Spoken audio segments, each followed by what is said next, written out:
하나님의 말씀은 디모데후서 4장 1절에서 8절까지의 말씀입니다. 디모데후서 4장 1절에서 8절까지의 말씀, 신약성경 346면쯤에 있습니다. 디모데후서 4장 1절에서 8절까지의 말씀 한 절씩 교독하겠습니다. 하나님 앞과 살아있는 자와 죽은 자를 심판하실 그리스도 예수 앞에서 그가 나타나실 것과 그의 나라를 두고 엄히 명하노니 너는 말씀을 전파하라. 때를 얻든지 못 얻든지 항상 힘쓰라. 범사에 오래 참음과 가르침으로 경책하며 경계하며 권하라. 때가 이르리니 사람이 바른 교훈을 받지 아니하며 귀가 가려워서 자기의 사역을 따를 스승을 많이 두고 또 그 길을 진리에서 돌이켜 허탄한 이야기를 따르리라. 그러나 너는 모든 일에 신중하여 고난을 받으며 전도자의 일을 하며 내 직무를 다하라. 전제와 같이 내가 벌써 부어지고 나의 떠날 시각이 가까웠도다. 나는 선한 싸움을 싸우고 나의 달려갈 길을 마치고 믿음을 지켰으니 이제후로는 나를 위하여 의의 멸관이 예비되었으므로 주 곧 의로우신 재판장이 그날에 내게 주실 것이며 내게만 아니라 주의 나타나심을 사모하는 모든 자에게도니라. 아멘. 우리 성도들은 하나님이 기뻐하시는 일을 하면서 우리의 인생을 살아가야 하는 것입니다. 여러분, 하나님이 가장 기뻐하시는 일이 무엇입니까?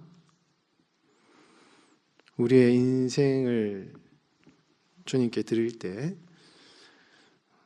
뭐 여러 가지 이제 우리가 하나님의 영광을 위해서 살아갈 수 있겠지만은, 가장 하나님이 정말 하나님이 제일 기뻐하시는 일이 뭐겠느냐 하는 것이죠. 영혼을 구원하는 일, 한 영혼이 주님께로 돌아오는 일, 잃어버린 한 어린 양이 찾았을 때 그 하늘의 기쁨. 그러니까 뭐 다른 여러 가지 일을 할 수 있겠죠. 우리가 교회 봉사도 할 수 있고 다양한 이런 일을 할 수가 있겠지만 가장 진하게 가장 어떤 전인적으로 그 하나님의 기쁨, 그거를 체험하는 하나님의 마음을 깨닫는 그 하나님의 기쁨을 우리가 깊이 깨닫는 그런 것이 무엇이겠냐는 것입니다.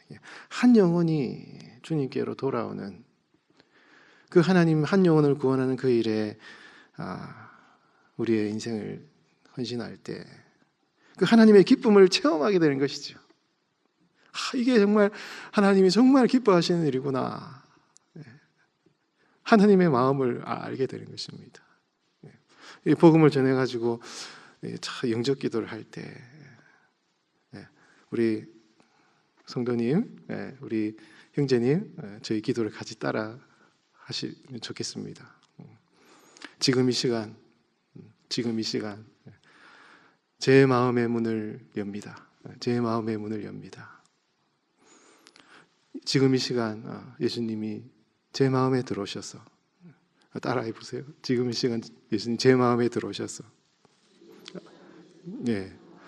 제가 여러분 따라한 게 아니라 우리 전도 대상자들이 이제 이렇게 하는 건데 죄송합니다. 제가 그렇게 따라 기도하라고 이렇게 얘기할 때 그 전도 대상자가 지금 이 시간 제 마음의 문을 엽니다라고 그 기도를 싹 따라 하도록 할 때 여러분 그 불신자가 그 고백을 가지고 그렇게 고백할 때 여러분 이거는 여러분 그 사람이 입술을 열어서 그런 고백을 하는데 그 순간 여러분 하늘이 기뻐하는 순간인 거죠. 잃어버린 양이 주님께로 돌아오는 그 목자가 잃은 양이 주님께로 돌아오는 그 순간에 얼마나 우리 하나님이 기뻐하시겠냐 이것이죠. 한 영혼이 주님께로 다 돌아오는 그 순간이 여러분 그렇게 그런 게 아니지만 겉으로 보면 아무 일도 아닌 것 같지만 이게 천지개벽이 일어날 일이 되는 것입니다. 정말 놀라운 어떤 한 사람의 영원이 결정되는 순간입니다. 한 영혼의 영원한 운명이 결정되는 순간인 것입니다. 그러한 이 한 사람의 영혼을 결정하는 일을 우리가 한다라는 것은 정말 이거는 존귀한 사명인 것입니다. 존귀한 사명. 한 영혼을 이 영원한 지옥불에서 건진다. 이거는 정말 여러분 정말 이거는 존귀한 일인 귀한 일인 것입니다.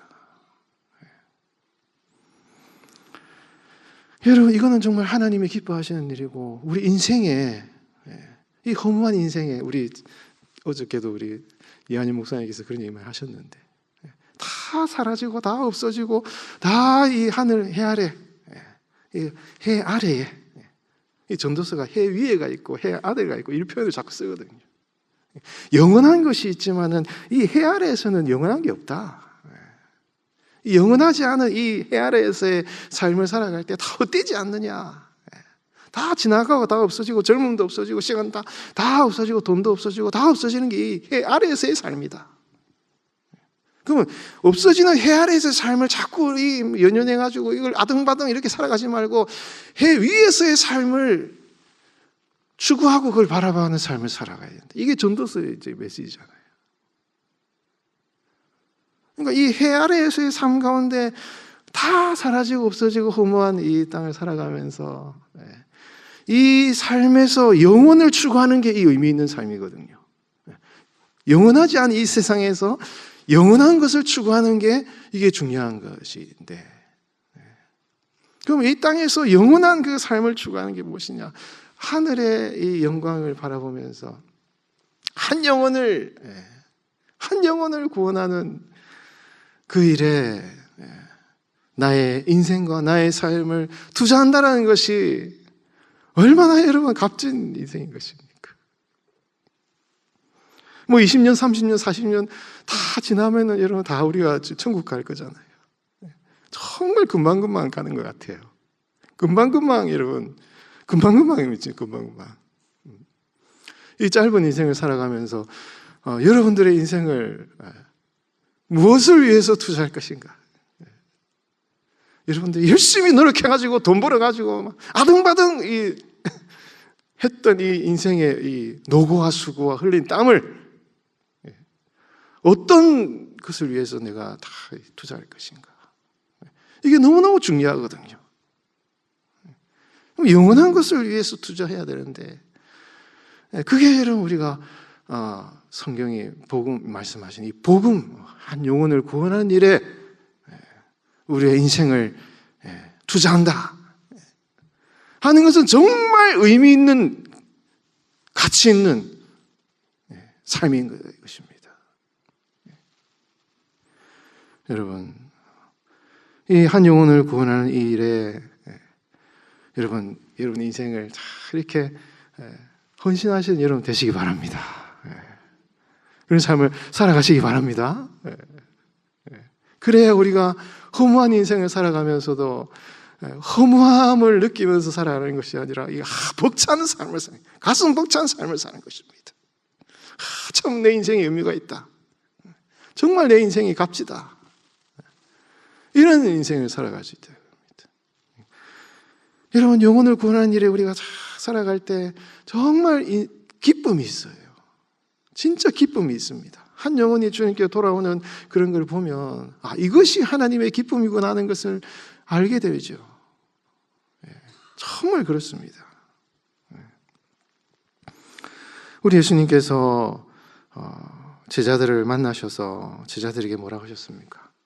베드로, 야고보, 요한 다 만나셔서 야, 내가 너희를 어떤 사람이 되게 해주겠다? 사람 낚는 어부가 되어라라고 말씀하지 않으셨어요.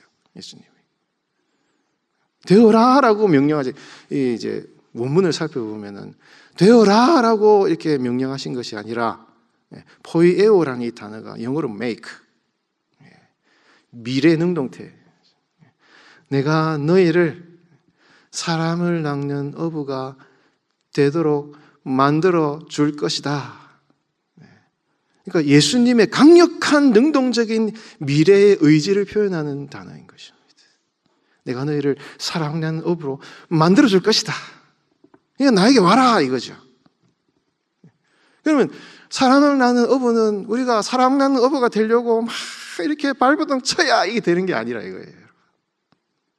이거는 우리가 오해입니다, 오해. 우리가 사람 낚는 어부가 돼야 되는데 안 되잖아요. 힘들어요, 여러분. 잘 어렵습니다. 그러나 예수님이 제자들을 딱 부르시면서 야, 내가 너희를 사랑 낚는 어부가 되게 해줄 것이다 라고 말씀하시면서 내게로 오라, 나를 따르라 라고 말씀하셔요. 그럼 이게 무슨 말이겠습니까? 내가 너희를 사랑 낚는 어부가 되도록 만들어 줄 테니 나와 함께 살자 이런 얘기거든. 나와 함께 살자. 예수님과 함께 살아가자 이거거든요. 이런 메시지인 것입니다. 그러면 예수님이 사람 낚는 어부로 만들어 주겠다는 이 말은 이거는 예수님과의 그 깊은 그 함께 하심에 대한 그 초청인 거예요, 여러분. 이게 그러니까 너희들이 앞으로 사랑하는 어부가 네가 되게 해줄 테니 나와 함께 동행하고 나와 함께 교제하고 나와 함께 살아가자. 내가 이 땅에 온 목적은 바로 그 영혼을 구원하는 일이기 때문에 나의 존재 목적이 바로 그렇고 내가 그런 목적대로 이 땅에서 삶을 살아갈 것이기 때문에 너희가 나와 함께 살아가면 그런 사람이 된다 이것이죠, 여러분. 이게 여러분 예수님의 명령이 되는 것입니다. 그러니까 우리가 전도자가 된다는 거, 이거는 여러분 참 어렵거든요. 정말 어렵습니다, 여러분. 내가 영혼을 전도한다는 건 참 어렵습니다. 이거는 내가 막 이렇게 하려고 한다고 되는 게 아니라 우리 성도들이 예수님과 함께 동행하는 존재로서의 그 삶을 깊이 살아갈 때 주님의 마음을 품고 주님과 동행하고 하나님과 깊이 교제하는 삶, 주님과 그 존재를 함께하는 삶, 주님의 인격을 닮아가는 삶, 주님의 마음을 배우는 성도. 이런 전도에는 이 영혼을 향한 이 뜨거운 사랑의 마음이 너무너무 중요하거든요. 이게 없으면 전도 못합니다, 여러분. 한 영혼을 사랑하는 이 뜨거운 마음이 이게 하트가 없으면 전도가 참 어려워요, 여러분. 근데 예수님은 이 뜨거운 심장을 가지고 계시거든요.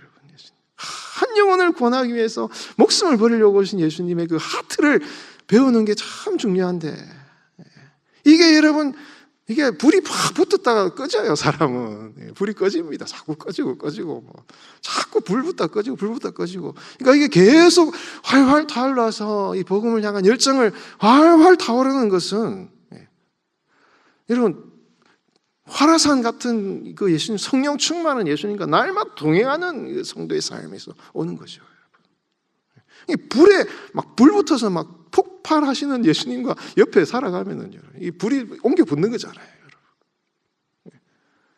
그러니까 우리가 사람 낚는 어부가 된다라는 것은 그 예수님의 그 불과 같은 성령에 충만한 예수님과 함께 존재함으로 그 성령의 충만함을 받아서 그 불붙는 영혼을 향한 마음을 가지고 살아내는 존재로서의 삶의 변화를 의미하는 것이다 라는 것을 성경이 말씀하고 있는 것입니다. 여러분, 우리가 전도해야 돼요. 하나님이 기뻐하시는 영혼을 구원하는 일을 해야 되는 것입니다. 목회자인 저도 그렇고 우리 다 여러분 복음을 전하는 일을 해야 되는 것입니다. 그러면 여러분 우리가 어떻게 됩니까? 주님과 날마다 동행하면서 주님과 함께하는 그 존재로서의 삶을 먼저 살아내야 되는 것입니다. 이게 너무너무 중요해요. 왜? 한국 교회가 오늘날까지 이걸 잘 못한 거예요. 전도는 하라, 복음을 전하라, 막 이렇게 나가서 전했지만은 이 성도의 삶이 그걸 따라가지 못하는 거예요. 존재가 아직 약한 것입니다. 이거 교회를 다니라 그러는데 전도를 하는데 세상 사람들이 비난을 하는 거예요. 니나 잘해라, 니나 잘해라, 이러는 것입니다. 그러니까 이게 여러분 우리가 사랑 낳는 어부가 된다라는 거, 주님과 함께하는 그런 존재로서의 삶의 동행 변화, 이것을 통해서 우리 성도들이 사랑 낳는 어부가 된다라고 이제 말씀을 하고 있다 이것입니다. 여러분, 주님과 함께하는 매일매일의 삶을 살아가시는 여러분 되시기 바랍니다. 이게 어떤 의미인지를 여러분 마음에 새기시고, 주님의 그 한 영혼을 향한 그 불과 같은 예수 그리스도의 그 구령을 향한 뜨거운 이 하트를, 여러분, 마음을 여러분 날마다 여러분 다 품고, 여러분 때를 얻든지 못 얻든지, 그게 이 때, 카이로스, 어저께 우리 목사님도 카이로스 얘기를 많이 하셨는데, 때를 얻든지 못 얻든지라고 표현할 때 카이로스라는 단어에 헬라 유가 붙으면 이게 좋다는 뜻이에요. 유 카이로스 하면 그 카이로스가 때가 좋은 때든지, 그러니까 전도하기 좋은 때든지, 막 사람들이 와가지고 막 교회 다니려고 막 몰려오고, 우리 한국계 60, 70년대 막 사람들이 도시에 몰리들면서 막 도시가 사람들이 벅적벅적하니까 거기는 그냥 선포하면 다 예수를 믿는 거예요. 예수 믿으라고 한마디만 해도 다 믿는 겁니다. 유카이로스인 거예요. 좋은 때, 그냥 한마디만 해도 다 믿는 때, 그때도 열심히 복음을 전하는 것입니다. 근데 오늘날은 여러분 카이로스인데 이 때를 얻든지 못 얻는데, 카이로스의 앞에 헬라 부정어 아가 붙으면 이건 부정어예요. 아가 붙으면 때가 아닌 거예요. 카이로스예요. 그러면 때가 아닌 때인 겁니다. 아무리 예수를 믿으라고 교회를 다니라고 얘기를 막 얘기를 해도 막 맛있는 거 사주고 뭐 이렇게 다 해주고 선물도 주고 막 교회 오십시오, 예수 믿으십시오 막 얘기를 해도 사람들이 안 믿어요. 마음이 꽉 닫혀. 다 살기 편하니까 뭐 굳이 교회 다닐 필요 없어요. 오늘날은 여러분 때가 좋은 때가 아닙니다. 한국 교회가 예수를 잘 믿는, 전도하기 좋은 때가 아니에요. 때가 아닙니다. 어렵습니다. 전도를 해도 예수를 믿지 않아요. 하나님을 찾지 않습니다. 그런 상황에 있다 이것이에요. 그런데 성경은 여러분 때를, 복음을 전할 좋은 때든지 좋지 않은 때든지 언제든지 항상 그 카이로스, 그 기회, 이 기회라는 말, 여러분 어저께 전도에서도 그 카이로스, 크로노스 그런 얘기를 많이 해요. 때와 기한. 하나님께서 이 땅에서의, 여러분 우리 담임 목사님께서 그런 얘기 많이 하셨지만은 천국 가면 전도할 기회가 없어요. 천국 가면 전도할 기회 없습니다. 천국 가면 주님을 위해서 고난받을 기회가 끝난 겁니다. 카이로스가 끝나버린 거예요. 왜 이 땅이, 우리가 육신의 삶을 살아가는 삶이 카이로스냐? 이 땅에서 복음을 전할 수 있는 기회가 주어져 있기 때문인 것입니다. 이 땅은 전도서의 3장의 표현을 말하면은 뭐 죽을 때가 있고 날 때가 있지만, 오늘 표현을 본문과 관련해서는 복음을 전할 때가 있고 복음을 전하지 못할 때가 있는 것입니다. 복음을 전할 때는 오늘 우리가 살아가는 이 땅의 삶. 그러나 때가 되면은 복음을 전하고 싶어도 전하지 못할 때가 온다 이것이에요. 성경이 그걸 얘기하고 있는 것입니다. 사람에게는 그 때가 무한정 주어지는 것이 아니라 복음을 전할 수 있는 기회는 딱 한정되어 있기 때문에 그 카이로스가 끝나버리면 더 이상 못한다 이거예요. 그러면 그 카이로스, 그 때에 그 기회를 잡아야 되는 거잖아요. 우리가 이 땅에 육신의 삶을 살아가면서 복음을 지금이 바로, 여러분 지금 살아가는 이 삶이 바로 복음을 전할 수 있는 기회, 카이로스인 것입니다. 이 기회를 놓치면 끝나요. 이 땅을 살아가면서 여러분 70평생, 80평생 살아가면서 한 영혼도 내가 구원하지 못하고 천국 갔다. 한 영혼도 내가 복음 전해서 구원하지 못하고 내가 카이로스를 다 놓쳤다. 여러분, 이게 어떻습니까, 여러분? 어떻게 생각하십니까, 그에 대해서? 여러분, 때를 얻든지 못 얻든지 하나님이 여러분들에게 허락하신 이 카이로스를 살아가시면서 그 카이로스를 놓치지 마시기 바랍니다. 여러분, 좋은 때든지 안 좋은 때든지 여러분, 하나님과 예수님과 함께 동행함으로 그 영혼을 향한 그 열정을 마음에 품고 여러분, 어떠한 상황이든지 복음을 전하는 전도자로 살아가시는 여러분들의 삶이 되시기를 주님의 이름으로 축원드리겠습니다. 기도하겠습니다. 하나님 아버지, 우리 주님께서 우리를 사랑 나누는 업으로 만들어 주겠다고 말씀하셨습니다. 주님, 우리는 너무나 연약합니다. 주님, 우리의 삶이 너무나 분주하고 하루하루 인생을 살아내는 것이 참 힘든 매일의 삶을 살아가고 있습니다. 우리의 연약함과 부족함을 주님 아시지 않습니까? 주여, 우리를 꼭 붙잡아 주시고 우리를 사람 낚는 업으로 만들어 주시겠다 하신 주님의 약속의 말씀이 우리 오늘 새벽 예배 참여하신 우리 모든 성도들의 삶에 이루어질 수 있도록 주여, 우리를 주님 사랑하는 업으로 만들어 주시옵소서. 하나님이 우리에게 허락하신 이 카이로스의 때, 천국에 가면 더 이상 복음을 전할 수 없는 그런 기회를 놓쳐버린 그런 때가 올 터인데, 주님, 이 땅을 살아가면서 그 기회를 놓치는 자가 아니라 주님, 카이로스의 때를 살아가면서 복음을 전하는 인생, 우리를 통하여서 한 영혼이라도 구원하는 그러한 인생을 살아가는 우리의 삶이 되게 하여 주시옵소서. 때를 얻든지 못 얻든지 항상 복음을 전하라고 말씀하신 주님의 말씀에 순종하는 오늘 하루의 삶이 되게 하여 주시옵소서. 감사드리며 살아계신 예수님의 이름으로 기도하옵나이다. 아멘.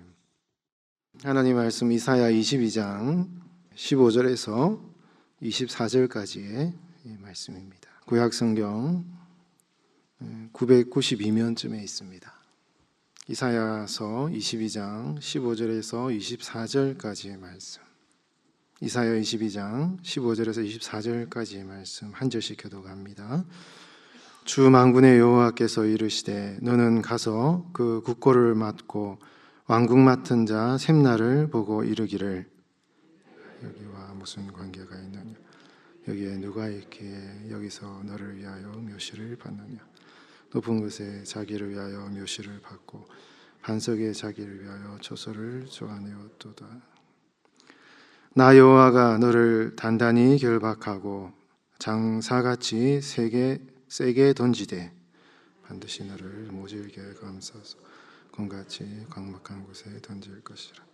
주인의 집에 수치를 끼치는 너여, 내가 그곳에서 죽겠고 내 영광의 수레도 거기에 있으리니, 내가 너를 내 관직에서 쫓아내며 내 지위에서 낮추리니, 그날에 내가 hilki야의 아들 내 종 엘리야김을 불러 내 옷을 그에게 입히며 내 띠를 그에게 띄워 힘있게 하고 내 정권을 그의 손에 맡기리니, 그가 예루살렘 주민과 유다의 집의 아버지가 될 것이며 내가 또 다윗의 집의 열쇠를 그의 어깨에 두리니, 그가 열면 닫을 자가 없겠고 닫으면 열 자가 없으리라.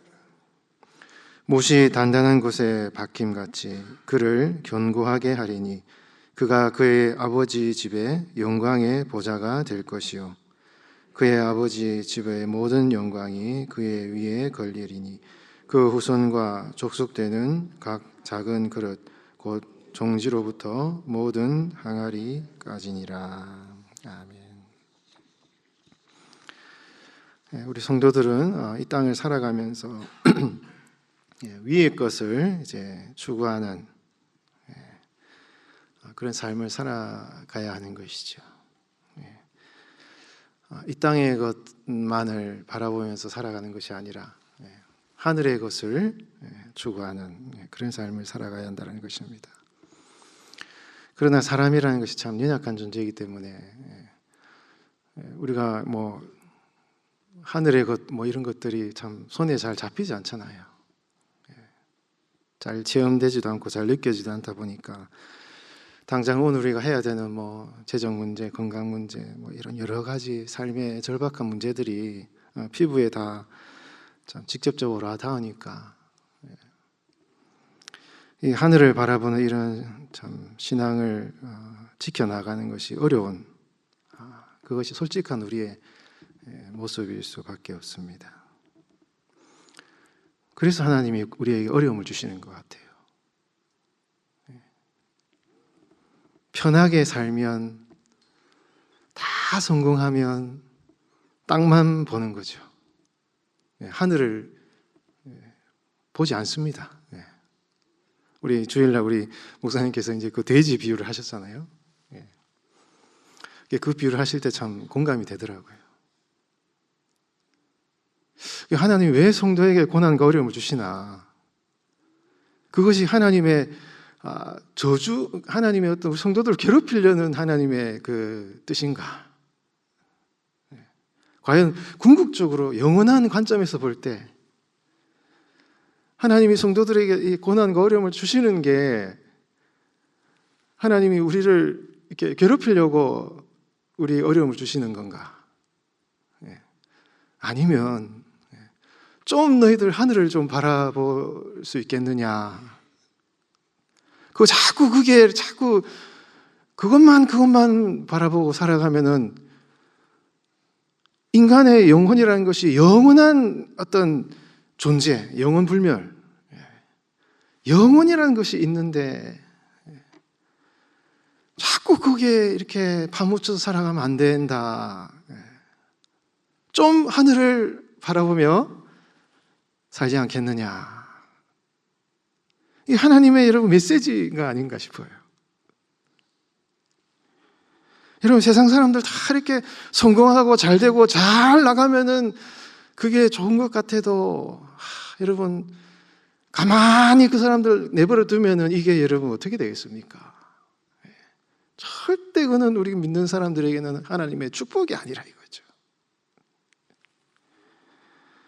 하나님은 자꾸 우리를 하여금 하늘을 바라보는 성도로 살아가길 원하시니까 자꾸 이 땅에 우리가 고개를 숙이고 땅을 바라보는 성도의 삶을 자꾸 이렇게 평탄하게 가도록 내버려 두지 않으시는 것 같아요. 자꾸 좀 하늘을 바라봐라. 때로는 넘어지게 하시고 때로는 고난을 당하게 하시고 어려움을 당하게 하시면서도 이 하늘을 바라보는 이 신앙을 자꾸 갖도록 이렇게 하시려고 하나님을 찾게 만드시려고. 편하면 절대로 하나님 찾기 어렵습니다, 여러분. 편하게 살면 하나님 찾기 어려워요. 진짜 그렇습니다. 오늘날 대한민국이 물질적으로 풍요하고 뭐 부족한 게 없고 이러니까 자꾸 이 하나님을 찾는 마음이 다 떨어지는 거예요. 편하고 번성하고 잘 되면은 하나님을 찾지 않는다 이것입니다. 여러분, 하나님께서 여러분들의 삶에 때로는 다 넘어지게 하시고 실패를 주시고 참 하나님 왜 이런 어려움을 하나님 나에게 허락하십니까? 다 하나님의 그 허락. 이 우리의 성도의 고난은 하나님의 허락 가운데 있거든요. 하나님의 컨트롤, 하나님의 통치 안에 있기 때문에 다 하나님이 성도들의 삶을 잘 이렇게 아신다, 아셔요. 뭐가 연약한지, 뭐가 부족한지. 요 정도는 괜찮고, 이 넘어가면 이건 큰일 나는 거기 때문에 요 정도만 다 이렇게 하나님이 아시는 거예요. 여러분 한 분 한 분의 한계가 무엇인지, 연약함이 무엇인지, 부족함이 무엇인지, 강점이 무엇인지 잘 아시고 이렇게 다 이렇게 때로는 뭐 축복도 하시지만 때로는 고난도 싹 주시면서 나를 바라봐라, 나를 바라봐라. 자꾸 땅의 거에 얽매여서 그 살아가면 안 되니 하늘을 좀 고개를 들어서 하늘을 바라봐라 하는 하나님의 그 메시지, 그걸 성도들한테 하나님 허락하신다 이것입니다. 그래서 여러분, 우리 성도들은 우리의 삶을 바라볼 때 영원한 이 관점, 영원한 관점으로 여러분들의 삶을 바라볼 수 있어야 된다는 것입니다. 그럴 때 삶에 소망이 생기고 의미가 있게 되고, 실패해도 낙심하지 않고 성공해도 교만하지 않고 사람을 바라보지 않고 하나님의 관점에서 살아갈 수 있는 그런 성도로 살아갈 수 있다 이것입니다. 여러분, 하나님께서 여러분들의 삶의 인생의 육신의 삶이 다 끝나고 주님의 품 안에 안길 그날을 소망하면서 살아가신 여러분의 삶이 되시기 바랍니다. 그 순간이 그 하나님의 영광을 바라보는 그 삶이 오늘의 삶을 결정짓고 평가하게 하고 판단하게 하고 그것을 의미 짓게 만드는 그런 신앙의 눈을 갖고 살아가시기 바라요. 이게 참 여러분, 이런 신앙을 갖는 게 어렵죠. 어렵습니다. 그러나 하나님이 우리에게 때로는 어려움과 고난을 통해서 이걸 다 이렇게 연단해 가시는 그런 과정을 통해서 점점 더 그런 사람으로 여러분 빚어지셔서 그 영원한 관점으로 여러분들의 인생을 바라보면서 주님의 그 마지막 날 주님을 만나는 그 여러분 순간을 바라보면서 살아가시는 여러분 되시기 바랍니다. 여러분, 계시록 14장 13절 말씀에 하늘에서 음성이 나서 이르되 기록하라. 지금 이후로 주 안에서 죽는 자들은 복이 있도다 하시며 성령이 이르시되 그러하다. 그들이 수고를 그치고 쉬리니 이는 그들이 행한 일이 따름이라. 그들이 행한 일이 따름이라. 여러분, 성경은 이 기록한다, 기록을 하셔요. 요한계시를 보면 성경이 하나님이 각자의 삶을 기록한다라고 말씀하셔요. 이 기록한다는 게 굉장히 상징적인 것인데 우리 성도들의 삶에 그 주님을 위해서 수고하고 헌신한 그 모든 삶에 이 수고한 것들, 이거를 하나님께서 다 기록해 놓으신다 이거예요. 악한 자들은 그들의 삶에 죄악들을 다 기록해 놓으시는 거예요. 그럼 그 죄를 기록해 놓은 것을 대로 하나님이 다 그대로 심판하시는 것입니다. 그러나 예수님을 믿고 구원받은 성도들은 예수님을 믿고 보혈의 피가, 이 보혈의 피가 성도들의 그 죄악의 그 기록을 다 이렇게 녹아내리게 해서 다 지워버리는 거예요. 다 지워버려. 예수님의 보혈이 성도들의 죄악의 기록을 다 지워버리는 거예요. 지워요. 그러니까 깨끗하게 되는 것입니다. 깨끗하게 되는 거예요. 그리고 거기에는 우리 성도들이 주님의 영광을 위해 살아간 그 아름다운 삶의 흔적들을 다 하나님이 기록해 놓으셨다. 그래서 성경이 주 안에서 죽은 자들이 어떻게 해요? 복되다, 복되다. 정말 그런 사람들이 복되다 이것입니다. 잘 되고 성공하고 번성하고 이 땅에서 아주 잘 성공하는 그런 사람이 복된 것이 아니라 영원한 관점에서, 이게 중요하거든요. 영원한 관점에서 복된 삶이 무엇인가, 그게 복되다 성경이 말씀을 하고 있다 이것입니다. 여러분, 천국에 가면 우리가 이 땅에서 쌓아놓은 모든 이 헛된 것들은 다 불타 없어지게 되어 있어요. 다 불타 없어집니다. 그러나 여러분들이 주님의 영광과 뜻을 위해서 수고하고 눈물을 흘리고 힘들지만 인내하면서 정말 주님, 내가 주님의 영광을 위해서 내가 잘 살겠습니다. 잘 사람들이 인정해 주진 않아도 정말 여러분 천국에 가면은 의외의 상황들을 만나는 거예요. 정말 하나님이 어떤 것을 우리에게 축복하시느냐를 이게 알게 되는 것입니다. 그것이 다 남아서 천국에는 다 남기 때문에 여러분, 그 하나님의 영광을 위해서 수고하는 그 수고의 삶을 계속 살아가시기를, 믿음으로 살아내시기를 주님의 이름으로 축원드립니다. 골로새서 3장 말씀에 너희가 그리스도와 함께 다시 살리심을 받았으면 위의 것을 찾으라. 위의 것을 찾으라. 그 위에는 그리스도께서 하나님 우편에 앉아 계시느니라. 왜 이 얘기를 하겠습니까? 야, 하나님 보좌 우편에 예수님이 딱 앉아 계신다. 그 위의 것을 바라봐라. 땅의 것을 생각하지 말고, 이 생각하지 말라는 이 말이 한 번에 되는 내용이 아니에요. 이 명령, 헬라어 명령 자체가 사람이 자꾸 땅의 것을 바라보게 돼 있으니, 인간이 연약한지라 자꾸 땅의 것을 바라보게 돼 있으니 자꾸만 반복해서 자꾸만 위의 것을 바라보려고 그렇게 발버둥 쳐야 된다, 이런 명령이에요, 이게. 그렇게 자꾸 위의 것을 계속 바라보는 그런 신앙생활을 해라라고 성경이 말씀하고 있는 것입니다.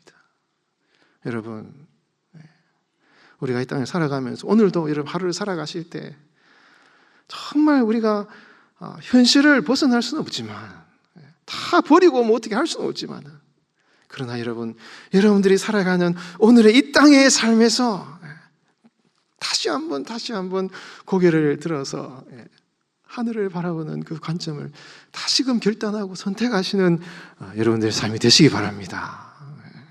오늘 본문에 보면은 이런 셈나라는 사람과 엘리야김이라는 사람이 나와요. 이 셈나라는 사람이 그 히스기야 왕 때 이렇게 나라가 전쟁이 막 터지고 나라가 어려운데 자기를 위해서 돌무덤을 파는, 돌무덤을 아주 이렇게 만들어서 무덤을 만들려고 하는 그런 사람이었다 이거예요.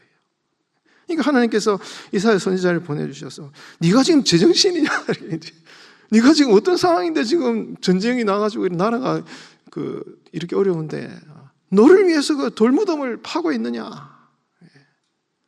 고위 관직인데 자신의 부귀영화를 위해서 그렇게 살아가는 그 헛된 것들을 추구하고 있느냐라고 하면서 이사야를 보내셔서 이 셈나라는 사람을 굉장히 책망하시면서 네가 완전히 망해버릴 것이다. 네가 지금 가지고 있는 그 권력과 직위와 그 권한과 능력, 재산, 이 다 모든 것 내가 다 가져가 버릴 것이다. 라고 이사야 선지자를 통해서 말씀을 하고 있어요. 그래서 이 셈나라는 사람을 이제 망하게 해서 다시 엘리야김이라는 사람을 하나님께서 세우셔서 이 사람을 이제 일으켜서 다윗의 열쇠를 주게 할 것이다. 라고 이제 말씀하셔요. 그러니까 이 셈나라는 사람과 엘리야김이라는 사람, 그 당시 히스기야 왕 때에 이 고유관직이 있는 사람이고 무덤을 만들 정도로 재산과 명예를 가지고 있는 사람인데 하나님께서 그들을 심판하시는 이러한 그 성경의 내용들을 잘 보여주시면서 사람들이 그렇게 헛된 것을 추구하며 살아가는 사람들의 상황에 대한 하나님의 그 말씀을 딱 보여주고 있는 것입니다. 그렇게 자신의 헛된 생애와 삶의 권력을 추구하는 사람들의 결말을 하나님이 다 보여주시면서 오늘날 성도들이 어떻게 살아가야 될 것인가 하는 것을 보여주고 있는 것이에요. 나중에 엘리야김도 여러분 이게 다윗의 열쇠를 가진 사람, 단단한 못과 같이 되는 이런 사람인데 나중에 엘리야김도 그 못이 삭아서 없어질 것이다 라고 얘기를 하셔요. 그러면서 이것이 궁극적으로는 이 이사야서의 예언 자체가 예수 그리스도에 대한 이게 예언이 돼요. 이 다윗의 열쇠, 이게 여러분 나중에 예수님 베드로를 만나시면서 내가 천국 열쇠, 다윗의 열쇠, 열면 닫으리고 닫으면 이 비유의 어떤 구약성 인용이 되고 나중에 빌라델비아 교회를 칭찬하실 때 예수님이 다윗의 열쇠를 가진 분, 나타나시면서 이 구약 성경의 사건을 인용을 다 하면서 얘기를 하셔요. 그러니까 베드로 얘기나 빌라델비아 교회, 이 빌라델비아 교회도 뭡니까? 적은 능력을 가지고 하나님 많은 일을 행하면서 성전 기둥을 되게 해주겠다 하면서 칭찬만 해주는 교회예요. 그러니까 이 예수님이 셈나의 그 스토리와 엘리야김의 그 스토리를 이제 구약성을 인용하시면서 베드로의 만남의 순간 이 얘기를 하시고 빌라델비아 교회를 통해 이 얘기를 하시면서 영적 메시지를 딱 던져주는 것입니다. 오늘 우리 교회를 향한 하나님 메시지를 던져주는 거죠. 우리 성도들이 이 빌라델비아 교회처럼 베드로처럼 하늘의 그 영광을 바라보는 삶을 살 것이냐, 아니면 이 땅의 것을 추구하다가 망해버리는 셈나와 같은 이런 삶을 살아갈 것이냐. 이게 지금 예수님께서 우리 성도들에게 주시기 원하시는 메시지다 이것입니다. 사랑하는 우리 성도 여러분, 오늘도 우리는 이 땅에서의 삶을 살아가야 돼요. 어찌할 수 없이 우리는 고개를 숙여서 이 땅의 것을 바라보며 살아가야 됩니다. 어떻게 할 수 없습니다. 이걸 벗어날 수가 없어요. 그러나 다시 한번 오늘 하루를 살아가실 때 다시 한번 우리가 고개를 들어서 하나님을 바라보는 연습을 오늘도 하시기 바랍니다. 그렇게 하늘을 바라보는 우리의 시선을 들 때 우리의 삶의 실패가 아니에요. 고난이 아닙니다. 고통이 고통으로 끝나지 않습니다. 성공이 교만의 조건이 되지 않아요. 인생의 참된 의미를 깨닫게 되는 것입니다. 여러분, 오늘도 하늘을 바라보는 성도로 살아가시는 여러분들의 삶이 되시기를 예수님의 이름으로 축원드리겠습니다. 기도하겠습니다. 하나님 아버지, 이 셈나와 엘리야김의 사건을 통해서 우리에게 하늘을 바라볼 것을 가르쳐 주시는 주님의 말씀을 듣게 하시니 감사를 드립니다. 주님, 오늘도 우리는 이 땅에서의 삶을 살아가야 합니다. 어찌할 수 없습니다. 그러나 주님, 오늘 하루 정말 하늘을 바라보는 고개를 들어서 다시 한번 하나님을 바라보는 우리의 신앙이 되게 하여 주시옵소서. 주님을 바라볼 때 이 땅에서의 삶의 고난이 고난으로 끝나는 것이 아니라, 실패와 좌절이 낙심으로 끝나는 것이 아니라 하나님이 주시는 영원한 소망 가운데 살아가게 됨을 우리가 믿고, 오늘도 하늘을 바라볼 때 이 땅에서의 삶의 의미와 소망을 깨닫는 복된 하루의 삶이 되게 하여 주시옵소서. 우리 사랑하는 성도들, 오늘 하루의 삶을 주님께 올려드립니다. 우리 성도들의 삶을 꼭 붙잡아 주시고, 어떠한 상황 가운데서도 주님을 바라보며 하늘의 영광의 그 상급을 바라보며 살아가는 우리 모든 성도들이 되게 하여 주시옵소서. 감사드리며 살아계신 예수님의 이름으로 기도하옵나이다. 아멘. 하나님께서 주시는 말씀은 시편 139편 13절에서 18절까지의 말씀입니다. 시편 139편 13절에서 18절까지 말씀, 구약성경 904면쯤에 있습니다. 139편 13절에서 18절까지의 말씀을 한 절씩 교독하겠습니다. 주께서 내 내장을 지으시며 나의 모태에서 나를 만드셨나이다. 내가 주께 감사함. 나를 지으심이 심히 기뻐하심이라. 주께서 하시는 일이 기이함을 내 영혼이 잘 아나이다. 내가 은밀한 데서 지음을 받고 땅의 깊은 곳에서 기이하게 지음을 받은 때에 나의 형체가 주의 앞에 숨겨지지 못하였나이다. 내 형들이 이루어지기 전에 주의 눈이 보셨으며 나를 위하여 정한 날이 하루도 되기 전에 주의 책에 다 기록이 되었나이다.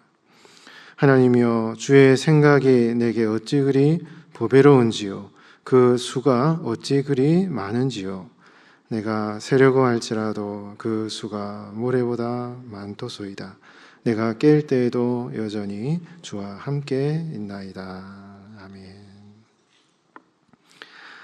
우리 성도들은 미래를 알 수 없는 그런 인간이기 때문에 이렇게 불안하고 또 근심, 염려가 참 우리의 삶에 항상 있습니다. 인생은 선택의 연속이잖아요. 그 선택을 할 때 그 선택의 결과가 어떻게 나타날지 모르기 때문에 항상 불안하고 염려가 있는 것이 우리 성도의 삶인 것 같습니다. 그런데 하나님 말씀의 진리는 우리에게 이렇게 말씀하셔요. 하나님은 우리의 선택과 그 결과에 상관없이 성도의 삶을 섭리하신다. 하나님께서 우리의 인생을 정하여 놓으셨다. 이게 뭐 운명론을 말하는 것이 아니라 선택에 대한 부정적인 결과들을 넘어서는 하나님의 선하신 인도하심이 있다라는 것을 약속하시는 말씀이 되는 것이죠. 그러니까 세상은 인과응보예요. 잘못 선택하면 나쁜 결과가 주어지는 것이 세상의 이치라고 말하지만 성경은 우리의 선택의 결과에 상관없이 택한 하나님의 백성들에게 가장 좋은 결론을 주시는 분이 하나님이시다. 그 하나님께 너의 인생을 맡겨 드려라. 성경이 이렇게 말씀하신다 이것입니다. 이게 성경이 말하는 평안인 것입니다. 에이렌의 평안을 성경이 이렇게 표현하고 있는 것이죠. 그러니까 여러분들이 어떠한 앞을 알 수 없는 오늘 하루를 살아간다 할지라도 어떠한 결정을 하든지 어떠한 삶의 과정을 걸어가든지 하나님이 모든 것이 합력하여 선을 이루게 하시는 하나님의 인도하심이 분명히 있다는 것을 여러분 확신하시고 여러분 믿음으로 나아가시는 여러분 삶이 되시길 바랍니다. 여러분 너의 염려를 다 주께 맡기라. 이는 그가 너희를 어떻게 해요? 돌보심이라. 맡긴다라는 말과 이 돌보신다는 말이 헬라어 표현이 발음이 비슷해요. 같은 단어는 아니지만, 그러니까 주님께 맡기면 하나님이 돌보신다. 이 돌보신다는 말이 잘 이렇게 돌보시는 거지만은 돌보신다는 말도 있지만은 하나님이 성도들의 삶을 향하여서 걱정하신다. 이게 굉장히 아이러니한 표현이에요. 우리는 우리의 인생을 걱정하고 염려하지만 하나님도 염려하신다. 하나님도 걱정하셔요. 생각이 많으셔요. 어떻게 내 사랑하는 아들, 딸을 잘 이렇게 인도할까? 하나님의 생각이 참 많으시다. 얼마나 많으신지 바다의 모래보다 더 많다. 이 성경이 말씀하고 있다. 그러니까 우리가 우리의 인생을 걱정하는 것보다 이렇게 해볼까 저렇게 해볼까 어떻게 살아가야 되나 이렇게 하면 이런 가능성이 생기고 저렇게 하면 저런 일이 일어날 수도 있겠는데 어떻게 내가 살아가야 되나 생각이 많잖아요. 여러분 우리 인생을 살아가면 생각이 많습니다. 그러나 그런 생각보다 하나님이 더 생각이 많으시다고 말씀하셔요. 참 생각이 많다. 그러니까 얼마나 하나님께서 여러분들의 삶을 향하여서 많이 염려하시고 많이 걱정하시고 그렇게 하시는가. 이게 성경의 여러분 약속이고 가르침입니다. 그러니까 여러분 우리가 인생을 살아가면서 자꾸 멀리 있는 거 미래에 대한 거 어떻게 해야 되나 염려 근심 하지 마시기 바랍니다. 너무너무 너무 걱정, 근심 많이 하지 마셔요. 내일 일은 어떻게? 내일이 염려할 것이요. 너무너무 많은 생각, 걱정, 근심 이런 게 여러분 생각에 꽉 차 있으면 하나님께서 여러분들을 향하신 그 많은 생각들을 잊어버릴 수가 있다 이것이.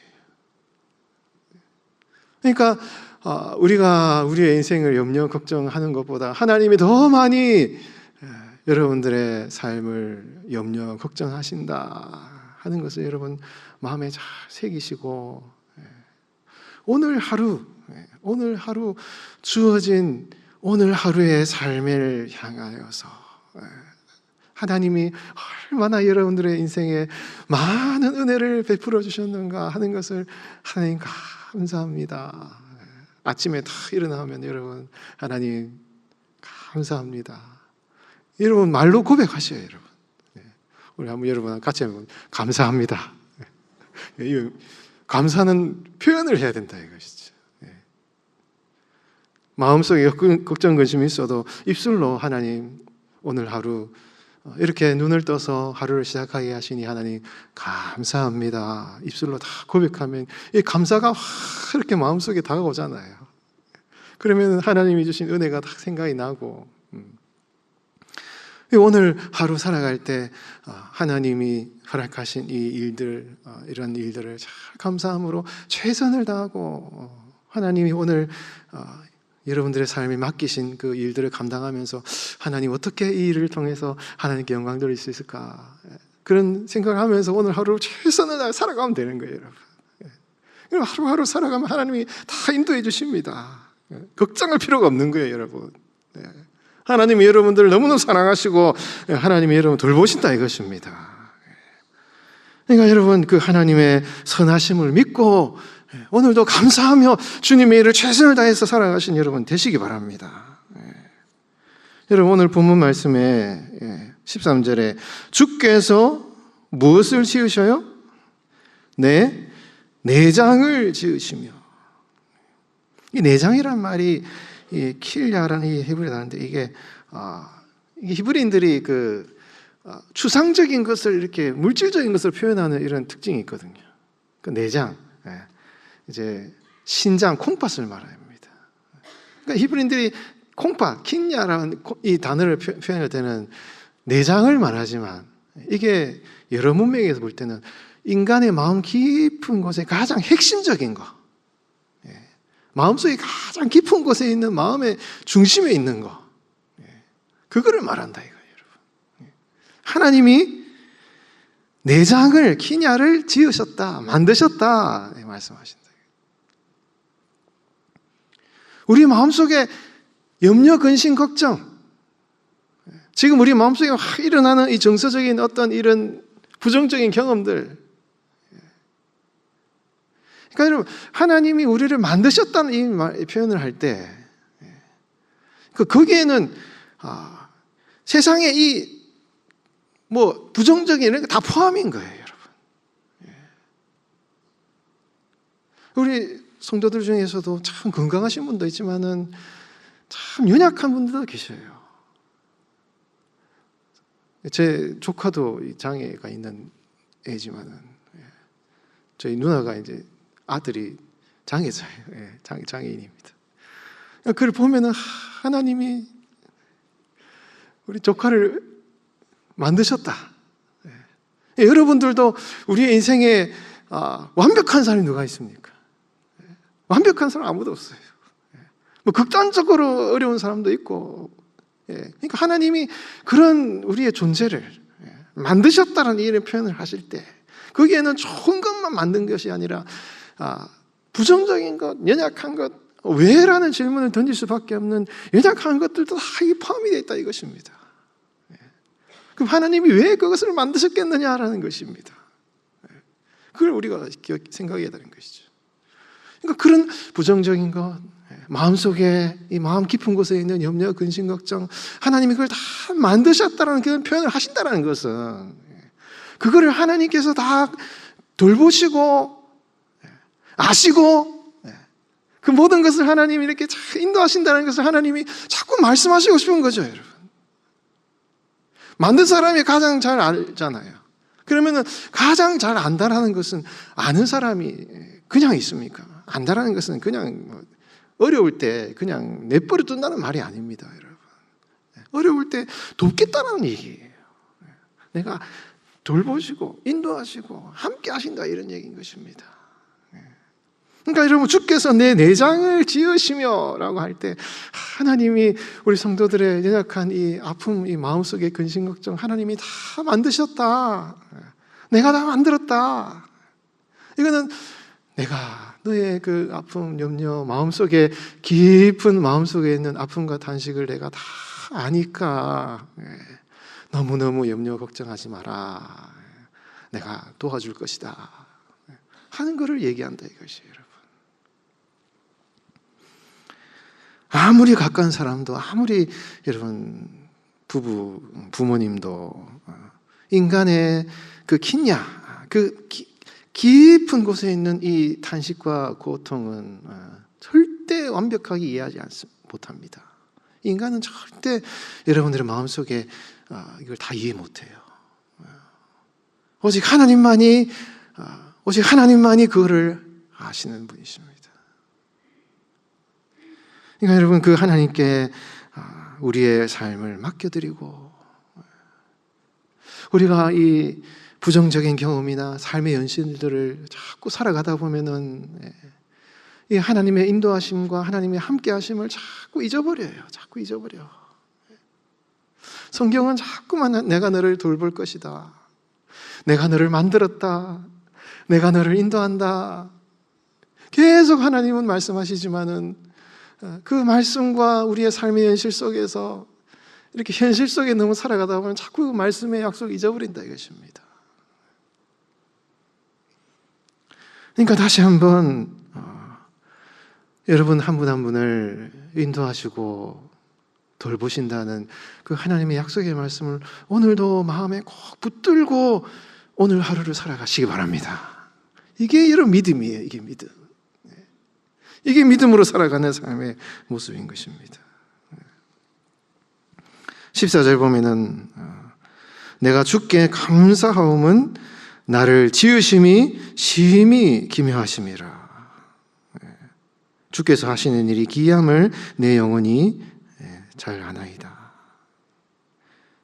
16절에 보면 내 형질이 이루어지기 전에 주의 눈이 보셨으며, 여기서 형질이란 말은 엄마 뱃속에 있는 그 태아를 말해요. 태아. 이게 좀 이렇게 젊은 우리 부부들 보면은 이게 참 이렇게 유산하는 분들이 많아요. 이제 결혼을 좀 늦게 하셔서 그런지 좀 말씀은 잘 안 하시지만 그런 아픔을 겪는 가정이 굉장히 많습니다. 그러니까 뭐 몇 개월, 6개월 이렇게 되는데 애가 그냥 유산이 돼버리는 거예요.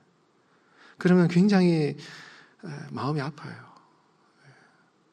그런 어떤 상황을 겪으면은 그 엄마 뱃속에 있는 아이가 생명인데 그냥 유산을 돼버리면은 하나님, 이런 우리의 인생의 이런 한 생명에 태어나고 자람에 대한 이 하나님의 인도하심, 이런 부정적인 삶의 경험들, 왜 그 생명은 하나님이 태어나시고 죽게 하시는가? 전쟁으로 죽는 많은 생명들, 이런 것들을 어떻게 하나님 우리가 받아들여야 되는 것입니까? 참 마음이 아파요. 그 엄마 뱃속에 있는 태 속에 있는 생명도 하나님이 만드신 생명인데 왜 그 생명을 그냥 가져가시는 것입니까? 참 안타깝잖아요. 그러니까 우리의 생각으로는 이게 다 이해를 할 수가 없는 것입니다. 하나님이 모든 만물을 창조하신 하나님의 섭리를 우리가 다 이해할 수는 없어요. 그러나 중요한 것은 성경은 이 형질이라는 이 말이 엄마 뱃속에 있는 그 태아의 태아를 말해요. 아직 그 성인으로서의 모습과 성격을 가지고 있기 전에 엄마 뱃속에 있는 그 초음파 사진 찍으면 그 생명, 그걸 말하거든요. 그러니까 이게 뭐 성격이 어떤지, 어떤 모양을 가지고 있는지 전혀 알 수 없는 그 엄마 뱃속에 있는 태아. 그 태아의 그 모습, 그것도 하나님이 어떻게 해요? 하나님의 눈이 보셨다, 이렇게 말씀하고 있습니다. 그러니까 이거는 얼마나 하나님이 여러분 한 분 한 분의 삶을 향한 하나님의 진한 그 관심과 사랑이 얼마나 크신가. 이거는 우리의 생각과 판단을 정말 측량할 수 없는 하나님의 그 돌보심과 인도하심을 성경이 약속을 하고 있는 그런 말씀이 되는 것입니다. 하나님의 눈이 그걸 다 보고 있다, 이렇게 이제 말씀을 하고 있는 것이죠. 16절에 나를 위하여 정한 날이 하루도 되기 전에, 하루도 내 인생이 시작되기 전에도 하나님이 그 모든 삶을 하나님의 책에 다 기록하고 있다. 이거는 뭐 이거 도대체 어떻게 우리가 이걸 받아들여야 될 것이냐, 놀라울 정도로 하나님의 약속의 말씀을 다 기록을 하고 있다 이것입니다. 그러면서 17절에 하나님이여, 17절을 같이 한번 읽어보겠습니다. 시작. 하나님이여, 주의 생각이 내게 어찌 그리 보배로우신지요, 그 수가 어찌 그리 많은지요. 여러분 한 분 한 분을 향하신 하나님의 그 생각과 목적과 의도가, 이 보배롭다는 말이 정말 가치 있고 칭찬할 만하며 정말 프레셔스, 너무 존귀한, 여러분 한 분 한 분을 향하신 하나님의 생각이 그토록 존귀하고 아름답고 귀하고 그런 하나님의 생각과 목적과 의도를 가지고 있다. 이게 여러분 시인만의 고백이 아니에요. 시인만의 고백이 아닙니다. 오늘 하루하루를 살아가는 여러분들을 향한 하나님의 약속의 말씀인 것입니다. 그러니까 여러분 이 말씀을 읽으실 때, 이 말씀을 기록하셔서 오늘날 여러분들에게 주신 하나님의 말씀으로 믿고 받으시고, 그 말씀을 믿고 주님을 다 의지하고 오늘 하루 여러분 살아가시기 바랍니다. 하나님은 진짜 여러분들을 사랑하셔요. 진짜 사랑하셔요. 여러분들을 낳아주신 부모님보다 더 여러분들을 사랑하셔요. 어떻게든지 여러분들의 인생을 잘 한번 인도해 볼까, 그런 생각과 마음을 가지고 계신 분이 하나님이십니다. 그러니까 그 하나님께 여러분들의 인생을 다 맡겨드리셔요. 다 하나님 맡겨드립니다. 이 맡긴다는 것이 불교에서 말하는 뭐 체념을 말하는 게 아니에요. 해탈을 말하는 게 아닙니다. 나의 걱정, 염려, 근심을 다 내려놓고 내가 너를 도운다라는 그 하나님의 약속의 말씀에, 그 능력의, 하나님의 능력의 말씀을 신뢰하는 것이 맡긴다는 뜻이에요. 던져버린다. 걱정과 염려, 근심 맡긴다라는 말이에요. 캐스트 아웃, 던져버리는 걸 말해요. 염려, 근심, 걱정을 하나님 그냥 다 갖고 가버리십시오 하고 던져버리는 게 맡긴다는 말이에요. 오늘도 여러분 우리가 모든 염려를 하나님께 다 그냥 던져버리고 맡겨버리고, 우리를 위하여서, 오히려 우리를 위해서 염려하시는, 우리를 위해서 걱정하시는, 생각이 많으신 그 하나님을 믿고 나아가는 것입니다. 이게 신앙생활 믿음이에요. 여러분 이 말씀을 여러분 각자에게 허락하신 하나님 성령께서 주시는 주님의 음성으로 잘 받으시기 바랍니다. 그 하나님 말씀을 마음에 잘 새기시고, 오늘도 여러분 너무 염려, 근심, 걱정 많이 하지 마시고, 하나님 오늘 하루 내가 감사하며 하루를 열심히 살겠습니다, 그런 믿음으로 살아가시는 복된 한 날 되시기를 예수님의 이름으로 축원드리겠습니다.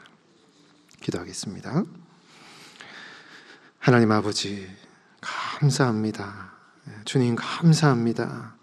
오늘도 주님이 우리에게 허락하신 이 하루의 시간을 허락하여 주시고, 눈을 떠서 주님을 바라보며 주님의 영광 위에 오늘 하루 살아가게 하시니 주님 감사합니다. 주님, 우리가 우리의 인생에 생겨나는 여러 가지 염려, 근심, 걱정 다 주님께 맡겨드리기를 원합니다. 우리의 형질이 이루어지기 전에, 우리의 정한 날이 한 날도 정해지기 전에 우리의 삶을 인도하시고 정하시고 붙드시는 하나님의 그 놀라우신, 정말 기묘하신, 보배로우신 그 하나님의 인도하심과 우리를 향하신 그 높으신 생각, 그 의도, 목적을 우리가 기억하며 그 하나님의 그 능력의 손길에 우리의 인생을 맡겨드리기 원합니다. 주님, 그 믿음 가지고 오늘 염려, 근심, 걱정 너무너무 많이 하는 것이 아니라 그거 다 주님께 던져드리고 오늘 하루 주님이 허락하신 우리의 사명, 주님의 영광을 위해 살아가는 사명에 최선을 다하여서 오늘 하루를 살아가는 우리 성도들의 삶이 되게 하여 주시옵소서. 그리하여서 주님, 정말 우리 성도들 그 삶의 여러 가지 근심, 부정적인 그 현실 속에서도 낙심하고 어려워하고 힘들어하는 것이 아니라 오늘 하루가 주님께 찬양이 되며 주님께 영광이 되며 기뻐하며 감사하는 복된 하루를 살아내는 우리 성도들 다 되게 하여 주시옵소서. 주님, 이 시간 이 새벽에 우리 성도들 주님 앞에 부르짖어 간구하는 기도의 제목들이 있습니다. 물질의 문제, 건강의 문제, 여러 가지 관계의 어려움의 문제, 도저히 사람으로는 극복할 수 없는 한계 앞에서 주님 앞에 눈물과 탄식으로 기도하는 우리 성도들의 간절한 기도를 우리 하나님 들어 응답하여 주시고, 주님 이 시간 응답받고 주님 이 시간을 나아갈 수 있는 복된 기도의 시간 될 수 있도록 성령께서 충만하신 은혜를 더하여 주시옵소서. 감사드리며 살아계신 예수님의 이름으로 기도하옵나이다.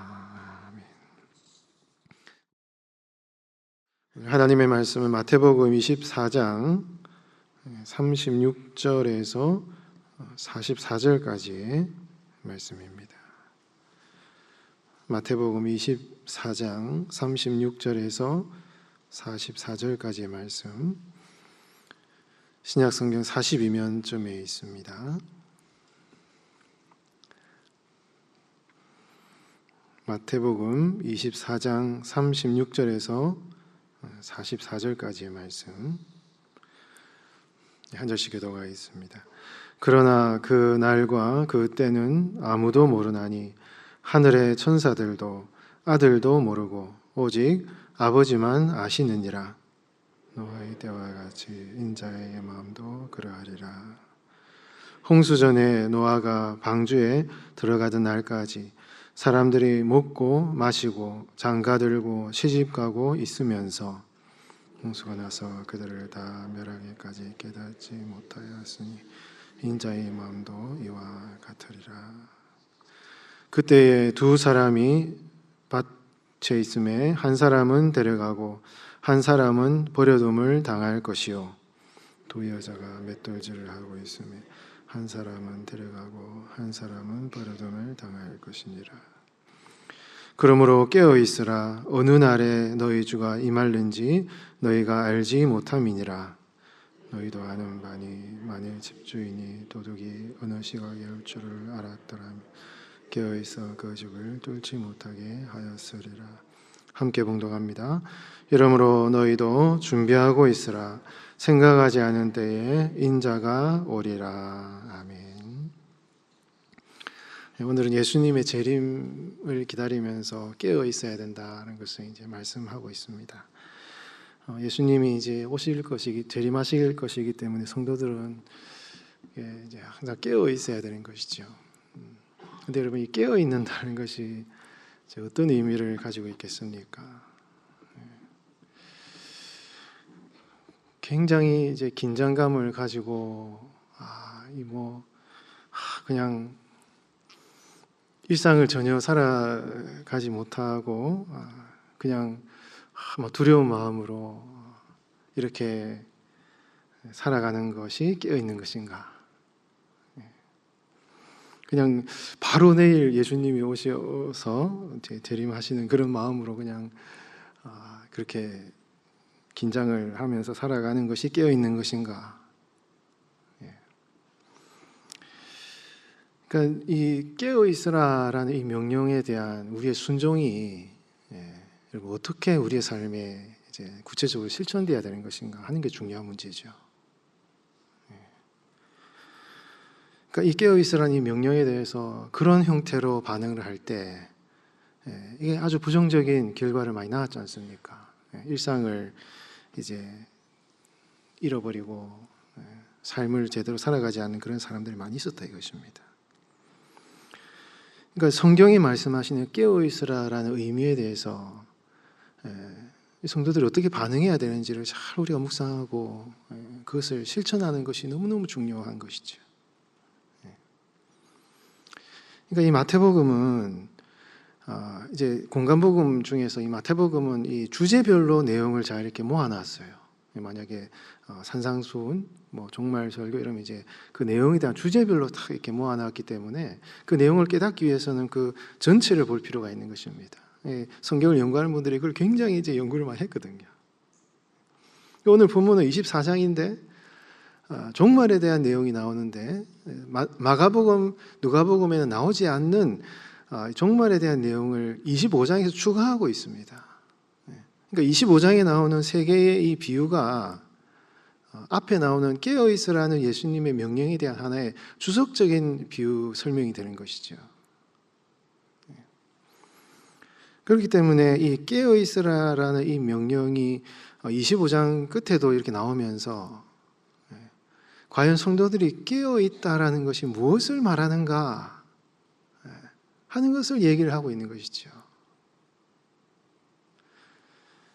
여러분 25장의 내용을 여러분 아시잖아요. 10명의 처녀가 기름을 이렇게 준비하고 있는데, 그러니까 깨어 있는 거예요. 그러니까 정말 이렇게 참 예수님이 다시 오신다 하는 그런 마음으로 참 이렇게 깨어 있어 준비를 하고 있는 것입니다. 근데 그 깨어 있음이 포기되어지는 거예요. 중간에 이게 피곤하고 힘드니 깨어 있어야 되는데 낙심하는 겁니다. 끝까지 신랑이 오실 것을 기다리면서 기름을 잘 준비하고 대비하고 있어야 되는데 어떤 사람은 그걸 끝까지 견디면서 인내하면서 잘 이거를 끝까지 신랑이 올 때까지 잘 견뎌 나가는데 어떤 처녀들은 그게 다 소진되어 버려서 결국 이 기름이 다 없어지는. 그러니까 이 성경이 우리가 무엇을 말씀하시느냐. 깨어 있다라는 것은 끝까지 그 예수님의 그 기다림의 순간을 참 이렇게 포기하지 않고 나아가야 되는. 우리 성도들도 인생을 살아가면서 주님의 그 오심을 순간 이렇게 잠깐 이렇게 견디는 건 쉽습니다.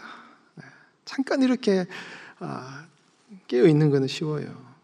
그러나 우리 인생이 다 하는 그날까지 우리가 주님 앞에 부르심을 받는 우리의 숨이 다 멈춰지는 그날까지 정말 끝까지 인내하면서 깨어 있는 성도로 이렇게 잘 이렇게 살아나가는 것은 참 이게 쉽지 않은 것입니다. 많은 사람들이 그걸 포기한다 이것이죠. 순간적으로 깨어있기가 쉽지만 끝까지 깨어있는 것은 참 어렵다 이것입니다. 예수님이 그걸 경고하고 있는 것이죠. 성도들이 깨어있다라는 것은 그 깨어있는 그 한 주님의 재림을 바라보면서 정말 그것을 우리의 삶에 평생 다하는 날까지 잊어버리지 않고 잃어버리지 않고 잘 성실하게 주님과 동행함으로 주님과 함께함으로 이렇게 잘 이렇게 살아가는 거예요. 그러니까 뭐 종말론자들 급진적인 종말론자들 말하는 이런 거 완전히 차원이 다른 것입니다. 깨어서 주님과 동행하면서 끝까지 그거를 견디어 나가는 걸 말해요. 열처녀 비유. 여러분, 성도들은 그런 의미에서 깨어 있어야 되는 것이죠, 여러분. 여러분, 지금 깨어 계십니까? 다시 한번 오늘도 여러분, 하나님, 내가 이 열처녀가 기름을 준비하는 것처럼 내가 주님 부르시는 그날까지 포기하지 않고 주님을 기다리는 마음으로 잘 끝까지 인내하며 감당할 수 있도록 깨어있는 성도로 살아가게 해달라고 여러분 기도하시는 시간 되시기 바랍니다. 열처녀 비유와 달란트 비유를 다 하잖아요. 여러분, 우리가 깨어있다라는 것은 뭡니까, 여러분? 하나님께서 다 여러분들에게 달란트를 다 주셨거든요. 다 달란트를 주셨습니다. 저도 그렇고 여러분들 그렇고 다 달란트를 다 주셨어요. 깨어있는다라는 것은 이 마태복음 맥락이 그런 것입니다. 이게 다 이렇게 내용을 포함하고 있는 것이죠. 깨어있는다라는 것은 하나님이 나에게 주신, 여러분들에게 주신 사명이 달란트가 뭔지를 알고, 달란트가 뭔지를 알고 그거를 잘 감당해 나가는 거라는 걸 말씀하고 있는 것입니다. 나는 왜 이렇게 달란트를 작게 줬냐? 나는 저 사람은 큰 달란트를 줬는데 나는 왜 이거 작게 줬냐? 에이, 이거 뭐 별것도 아니구만 하고 무시하고 그걸 그냥 뭐 별것도 아니라고 생각하고 하찮은 것으로 생각하고 그거를 그냥 잘 하지 않으면은 이거는 깨어있는 것이 아니에요. 예수님이 나중에 재림하시면 큰 책망을 받는 일이다라는 것을 경고하고 있는 것입니다. 그러니까 성도들이 여러분 깨어있는다라는 것은 하나님께서 나에게 허락하신 이 사명이 비록 작고 뭐 별거 아닌 것처럼 보이고 그렇다 하더라도 그거를 겸손하게 주님이 맡기신 것이니 내가 이 사명을 잘 감당해 나아가겠습니다라는 마음으로 그 사명, 은사, 달란트를 잘 활용해 나아가는 그런 것을 말하는 것이거든요. 그게 여러분 깨어있는 거예요. 양과 염소의 심판 비유에 보면은 지극히 작은 자 한 사람에게 한 것이 바로 나에게 한 것이다. 다 같은 맥락이에요. 뭐 크게 뭐 주님의 일을 뭐 큰 어떤 뭐 선행을 하고 뭐 이런 게 아니라 이거죠, 여러분.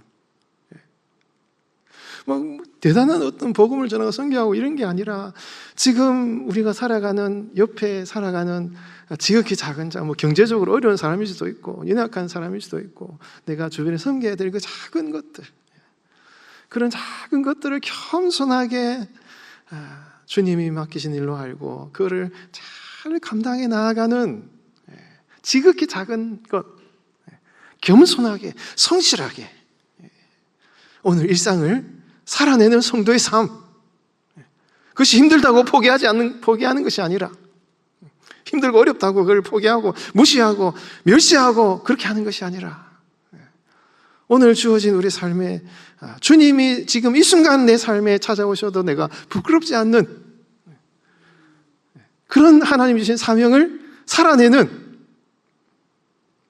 그리고 주님과 동행하면서 주님과 이렇게 깊이 함께 동행하면서 살아가는, 이게 여러분 마태복음 25장의 끝에 보면 깨어있으라고 말하면서 그 결론을 그렇게 내려요. 이 나오고 있다 이것입니다. 그러니까 이 마태복음의 맥락을 볼 때 정말 예수님이 깨어있으라는 말에 대한 성도들의 반응이 어떠해야 하는가를 걸 우리가 알 수 있다 이것입니다. 여러분, 여러분들 깨어 있으십니까? 깨어 있으십니까? 정말 깨어 있으십니까? 여러분, 예수님의 그 명령, 깨어 있으라는 그 명령에 오늘도 잘 순종하시는 여러분들의 삶이 되시기를 바랍니다. 오늘 본문에 보면은 예수님께서 뭐라고 말씀하셔요?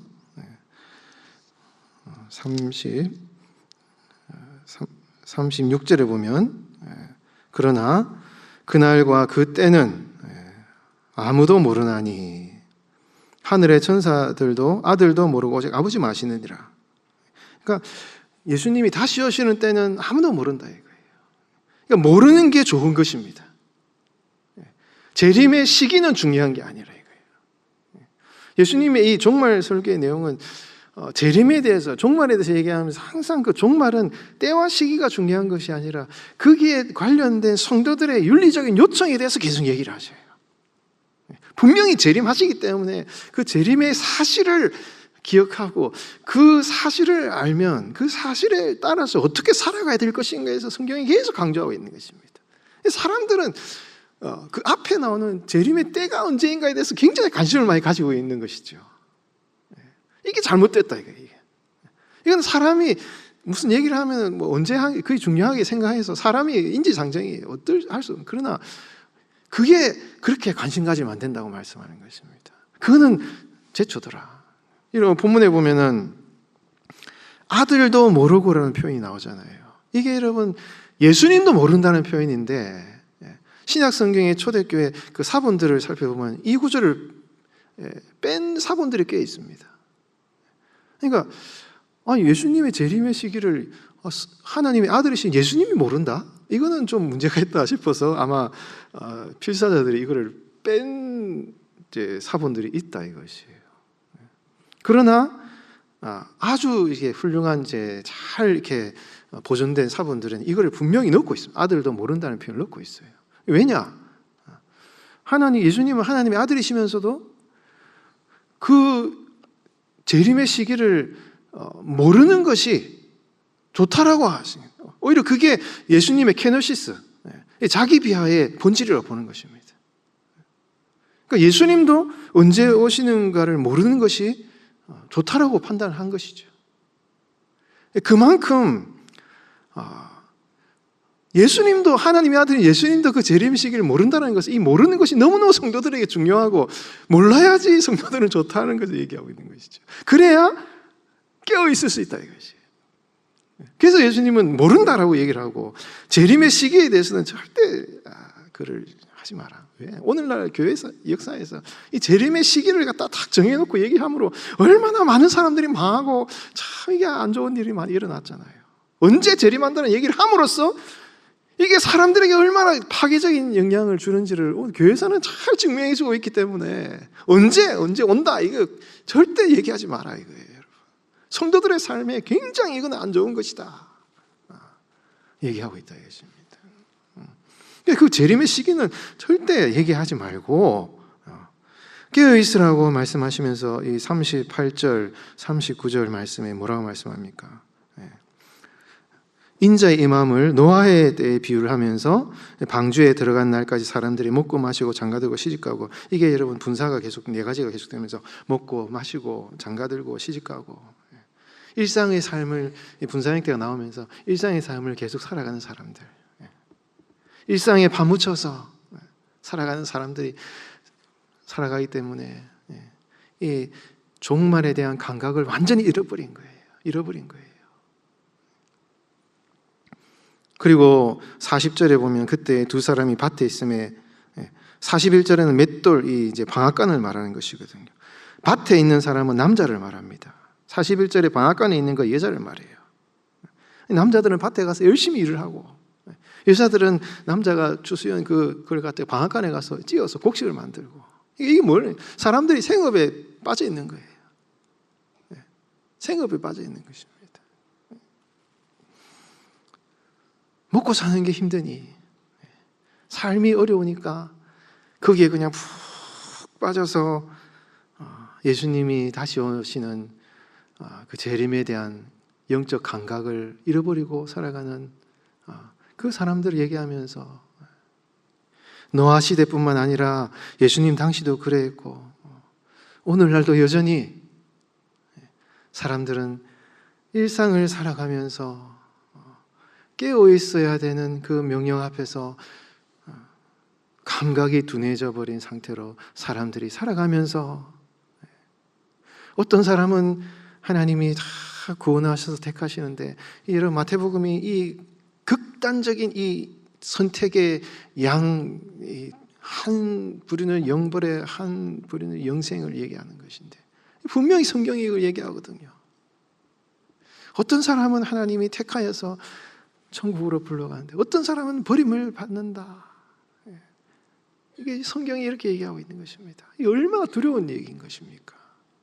이게 사실이라면, 이게 정말 진실이라면 굉장히 두려운 얘기가 되는 것이죠. 여러분, 이렇게 우리가 일상을 살아가면서 우리가 이 삶의 일상적인 요청들, 우리가 삶의 필요들, 이런 것들이 너무너무 중요해요. 이걸 절대 벗어나서는 안 됩니다. 그 속에서 살아내야 되는 것입니다.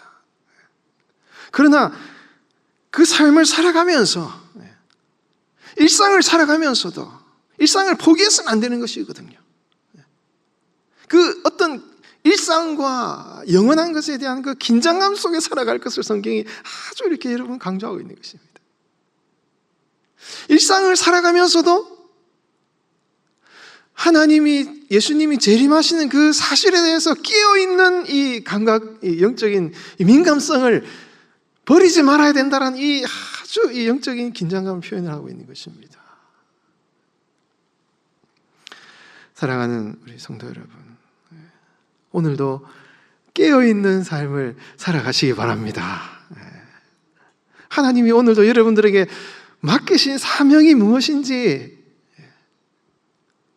그 사명을 겸손하게 성실함으로, 작지만 멸시하거나 그거를 무시하는 것이 아니라 그 일을 겸손함으로 성실함으로 그 일상을 잘 살아내는 것,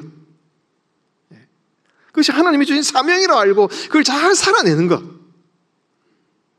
그리고 그 살아내는 그 과정 가운데 하나님과의 그 교제가 끊어지지 않는 것, 그리고 그 상황, 그 긴장감을 평생 내가 주님 부르시는 그날까지 끝까지, 여러분, 중간에 멈추지 않고 끝까지 살아내는 것, 이게 여러분 깨어있는 것이다 하는 것을 여러분 기억하시고, 여러분 다시 한번 오늘 이 새벽에 다시 한번 여러분 우리의 영적인 눈을 들어서 예수님의 재림을 바라보며 깨어있는 성도의 삶을 살아가시기 바랍니다.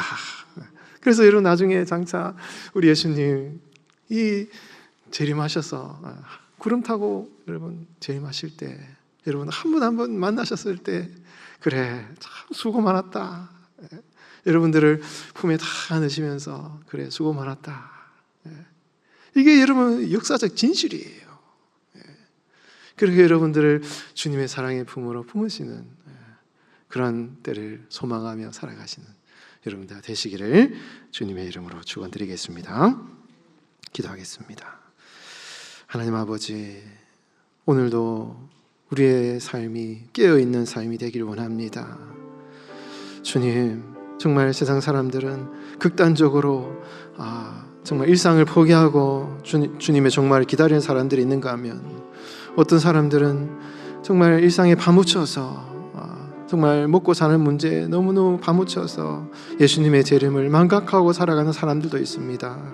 그러나 주님, 오늘날 우리에게 깨어있는 것이 무엇인지를 우리에게 분명히 가르쳐 주셨습니다. 주님이 오늘날 우리에게 허락하신 그 작은 사명들을 겸손하게 성실함으로 인내함으로 끝까지 잘 감당하는 우리 성도들 되게 하여 주시옵소서.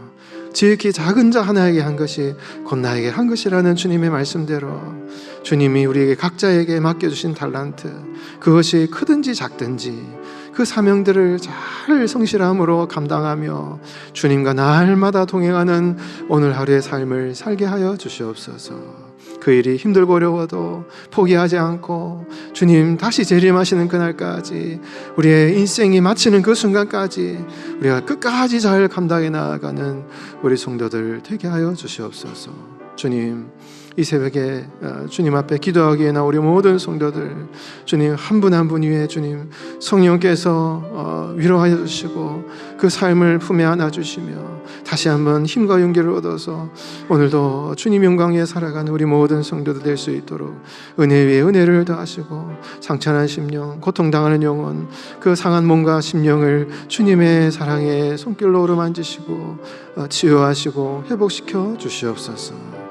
감사드리며 살아계신 예수님의 이름으로 기도하옵나이다. 아멘. 하나님의 말씀은 마가복음 5장 21절에서 34절까지의 말씀입니다. 마가복음 5장 21절에서 34절까지의 말씀, 신약성경 60면쯤에 있습니다. 마가복음 5장 21절에서 34절까지의 말씀, 한 절씩 교도가 있습니다. 예수께서 배를 타시고 다시 맞은편으로 건너가시니 큰 무리가 그에게로 모이거늘 이에 바닷가에 계시더니 회당장 중에 하나의 야이로를 하는 이가 와서 예수를 보고 발 아래 엎드려 간곡히 구하여 이르되 내 어린 딸이 죽게 되었사오니 오셔서 그 위에 손을 얹으사 그로 구원을 받아 살게 하소서 하거늘 이에 그와 함께 가실새 큰 무리가 따라가며 애워싸 밀더라.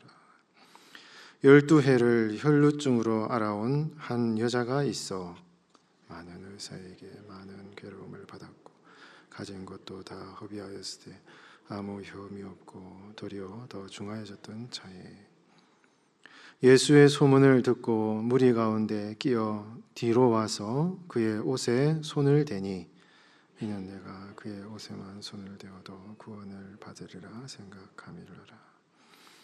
이에 그의 혈루근원이 곧 마름에 병이 나은 줄을 몸에 깨달으니라. 예수께서 그 능력이 자기에게서 나간 줄을 곧 스스로 하시고 무리 가운데서 돌이켜 말씀하시되 누가 내 옷에 손을 대었느냐 하시니 제자들이 여짜오되 무리가 에워싸 미는 것을 보시며 누가 내게 손을 대었느냐 물으시나이까 하되 예수께서 이 일 행한 여자를 보려고 둘러보시니 여자가 자기에게 이루어진 일을 알고 두려워하여 떨며 와서 그 앞에 엎드려 모든 사실을 여쭈니 예수께서 이르시되 딸아 내 믿음이 너를 구원하였으니 평안히 가라 내 병에서 놓여 건강할지어다. 아멘. 우리 하나님께서는 오늘도 우리 성도들의 삶에 이러한 놀라운 치유의 기적을 일으키고 계십니다. 그런데 성경을 보면 이러한 그 기적이 성도의 믿음에 유익한 것이 될 수도 있고 때로는 그 기적이 한 영혼의 그 믿음에 그렇게 크게 영향력을 미치지 않을 수도 있다라는 것을 우리 성경의 기록을 통해서 알 수가 있는 것이죠. 성경에 많은 사람들이 예수님의 치유의 기적을 경험했을 것입니다. 많은 사람들을 예수님이 고치셨거든요. 근데 그 사람들이 다 예수님을 믿었느냐? 그렇진 않은 것 같아요. 10명의 나병 환자가 예수님의 치유의 기적을 은혜를 받았습니다. 근데 한 명만 예수님께 돌아왔어요. 그러니까 이런 단적인 사건을 볼 때 그 예수님을 만나 많은 사람들이 병 고침을 받은 것 같아요. 그러나 그 예수님께 돌아온 그 한 사람만 예수님이 내 믿음이 너를 이 구원이 무슨 구원이겠습니까? 총체적인 그 사람의 영혼과 육신을 구원하는 그 구원, 정말 예수님이 주시길 원하시는 그 구원, 한 명만 그거를 받았다 이것입니다. 예수님이 가버나움 예수님의 사역의 중심지인데 얼마나 많은 기적을 행하셨겠습니까? 근데 예수님이 가버나움을 향하여서 가버나움아 내가 너를 네 고을에 내가 행했던 그 기적을 소돔과 고모라 땅에서 행했으면 그 소돔과 고모라 땅이 회개하고 주님께 돌아왔을 것이다. 이 얘기를 예수님이 하시거든요. 얼마나 예수님께서 안타까우셨으면 그렇게 많은 기적을 행했는데 안 믿는 걸 보면서 그러니까 예수님 왜 기적을 행하셨겠습니까? 왜 사람 병 고치고 오병이어 기적을 왜 행하셨겠습니까? 기적을 행한 이유는 내가 메시아라는 걸 좀 믿어달라 이것이죠. 근데 아무리 기적을 행해도 이 가버나움 땅에 예수님을 안 믿으니 예수님이 너무 마음이 막 이렇게 힘든 거죠. 그러니까 이렇게 말씀하시는 것입니다. 보리떡 5개, 물고기 2마리, 5,000명 많은 사람들 먹이셨는데 사람들이 다 예수님을 떠나가요. 얼마나 기적입니까? 오늘날도 얼마나 그런 기적을 원합니까? 이 가난하고 병든 이 세상 가운데 하나님이 그런 기적을 일으키길 원하는 거죠, 우리. 그러나 성경은 그렇게 예수님이 오병이의 기적을 행했지만 사람들이 다 떠나가 버려요. 다 떠나가 버려요. 사람들의 본질이 뭔가, 죄악된 인간의 본질이 뭔가 하는 성경이 가르쳐주는 것입니다. 다 예수님 떠나가고 예수님 버리는 것입니다. 심지어 예수님의 기적을 옆에서 하나하나 다 체험했던 제자들 다 목격했어요. 제자들 그 기적을 다 본 겁니다. 그런데 그 제자들이 겟세마네 동산에서 예수님을 버리고 예수님을 버려버리는 거예요. 예수님을 부인합니다. 기적을 체험하고 능력을 체험했으면 예수님을 사랑하고 죽더라도 예수님을 따라가야죠. 그런데 제자들이 다 예수님을 버리는 것입니다.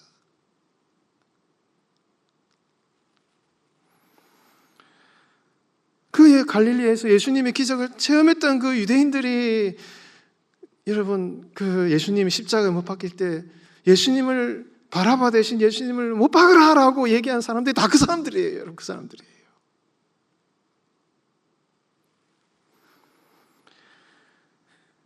그러니까 여러분 이 성경이 우리에게 말씀하시는 것, 인간이 어떤 존재인가 하는 것을 보여주고 있는 것입니다.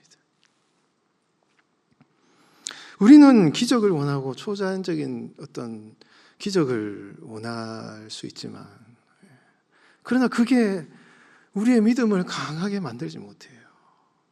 심지어 어떤 부정적인 영향을 줄 수 있다고 성경이 말씀하고 있는 것입니다. 이게 우리 성도들의 믿음을 강하게 만들지 못합니다. 그래서 예수님께서는 기적도 행하시고 그게 기적이 중요하고 이렇게 하는 것이 아니라 예수님이 정말 원하시는 것은 예수님을 진정으로 믿는 그 믿음의 신앙을 갖기 원하시는 거죠. 그거를 나를 정말 예수님을 잘 믿기를 원한다. 이거를 원하신다 이것입니다. 사도 바울도 방언을 하고 기적을 행하고 그런 놀라운 기적을 행했지만은 그게 중요한 게 아니라 사랑과 이 예언을 할 때도 성도들을 유익하게 하는 잘 깨달을 수 있는 알아들을 수 있는 말로 잘 예언을 해서 성도들의 믿음이 이렇게 잘 자라갈 수 있도록 해야 된다라고 고린도 이런 데는 다 얘기를 하거든요. 그러니까 이 성경을 통해서 정말 예수님께서 원하시는 것, 우리 죄악된 인간이 어떻게 해야 그 믿음이 강건해질 수 있는가 하는 것을 우리가 알고 여러분 그 하나님의 뜻을 깨닫고 여러분 정말 성령께서 여러분들에게 주시기 원하시는 그 믿음을 여러분 따라 살아가시는 여러분의 삶이 되시길 바랍니다. 여러분 오늘 본문 말씀에 보면 예수님께서 마가복음 4장 35절부터 이제 거라사 지방에 가시면서 이제 갈릴리 2차 사역이 이제 시작이 됩니다. 그 여행 과정 중에 일어나는 다양한 이제 사건들을 이제 얘기를 하고 있는데요. 이제 거라사 지방에서 갈릴리 이제 동쪽에 있는 거라사 지방에서 이제 군대 귀신을 쫓아내시며 이제 길 건너 다시 가버나움으로 돌아오시는 과정. 21절에 보면은 오늘 본문 21절에 보면 예수께서 배를 타시고 다시 맞은편 이제 거라사 지방에서 이제 맞은편 동네로 건너가시니 큰 무리가 그에게 모이거늘 예수님께서 바닷가에서 계신다는 것은 그게 쭉 머물러 계시면서 사람들에게 말씀을 전하시며 가르치신 거예요. 그때 누가 옵니까?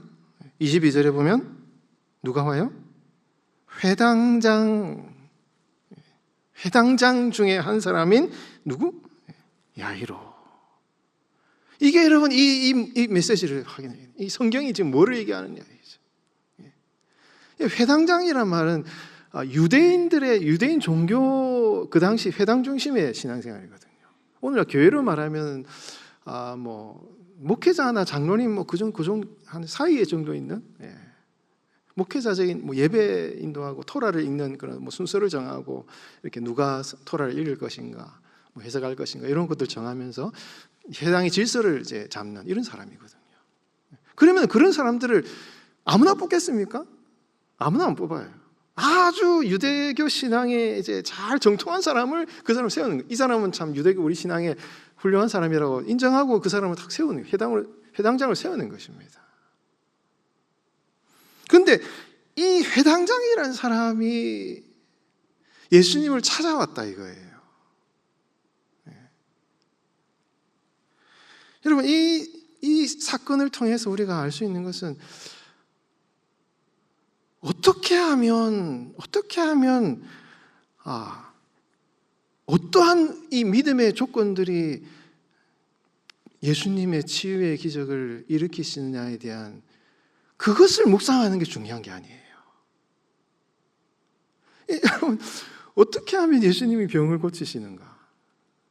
이거를 지금 성경이 얘기하고자 하는 게 아닌 것입니다. 어떤 조건과 어떤 믿음을 가져야 예수님이 우리의 삶에 치유의 기적을 일으키시냐 이게 중요한 게 아니라 이 야이로가 예수님을 향하여서 어떤 믿음을 가지고 있었느냐 그 믿음을 보시고 예수님이 그 삶에 어떠한 하나님의 영광을 나타내셨느냐 이거를 주목해야 된다는 것이죠. 여러분 이 회당장 야이로가 예수님 앞에 나왔다는 것은 마치 여러분 이 성경에 나아만이 엘리사를 찾아온 것과 비슷해요. 아람 장군이었고 아주 정말 뛰어난 그런 장군이었는데 그 사람이 엘리사에게 딱 찾아왔다는 것은 자신의 어떤 사회적인 지위와 명예와 이런 걸 다 버리고 겸손하게 엘리사에 와서 하나님의 은혜를 간구했던 이 나아만 장군의 태도. 이 회당장 야이로가 예수님께 왔다는 것은 자신의 유대교의 신앙, 자신들이 믿는 유대교적인 신앙의 어떤 그런 것이 신앙으로 보는 그 관점으로 예수님을 바라보는 것이 아니라 나중에 예수님이 야이로의 집에 갔는데 주변 사람들이 그 야이로의 딸이 잔다라고 예수님이 얘기하니까 그 주변 사람들이 비웃어요 예수님을. 그러니까 그 당시 야이로 주변 사람들의 분위기가 그렇다 이것입니다. 예수님을 비웃어버려요. 인정하지 않는 것입니다. 저 사람은 그냥 메시아가 아니라고 생각한다. 분위기가 그런 것입니다.